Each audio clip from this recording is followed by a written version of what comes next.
नमस्कार शेतकरी बांधवांनो. 5-6 दिवसापूर्वी मी एक नोटीस वाचली की शेतकऱ्यांचं जे वीज मिळत होती 8 तासाची त्याच्यामध्ये कपात करण्यात आलेली आहे आणि ती 6 तासांवरती आणलेली आहे. त्याच्यामध्ये सुद्धा तुम्ही बघता आता उन्हाळ्याच्या दिवसामध्ये खूप वेळा वीज नसते, लाईट नसते. त्यामुळे आपल्याला शेतीला पाणी देणं खूप कठीण होत चाललेलं आहे आणि याचा दुष्परिणाम म्हणजे आपल्या शेतामध्ये असणारी पिकं आहेत ते करपत चाललेली आहेत. तर याचा प्रादुर्भाव होतोय आणि पाण्याची कमतरता आहे. कोयना धरणामध्ये 20% पेक्षा पाणी कमी राहिलेलं आहे. त्यामुळे जे काही आता वीज निर्मिती आहे ती पूर्ण पवनचक्की मार्फत होते आणि त्यामुळे ही वीज कपात करण्यात आलेली आहे.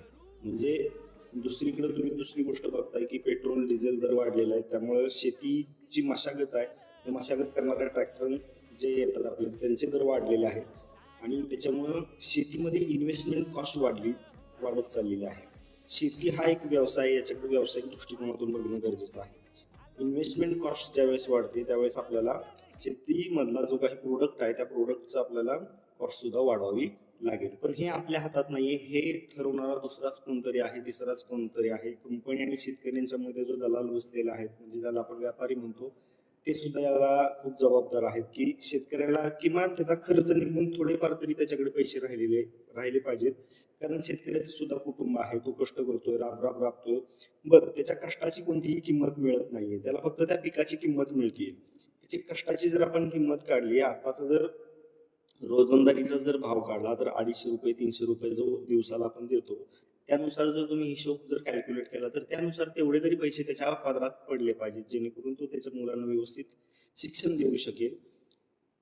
तो सगळ्या आपल्या घरातल्या गोष्टी, घरातल्या गरजा आहेत, ज्या बेसिक गरजा आहेत, त्या पूर्ण करू शकेल. यावरती सध्या विचार करणं खूप गरजेचं आहे.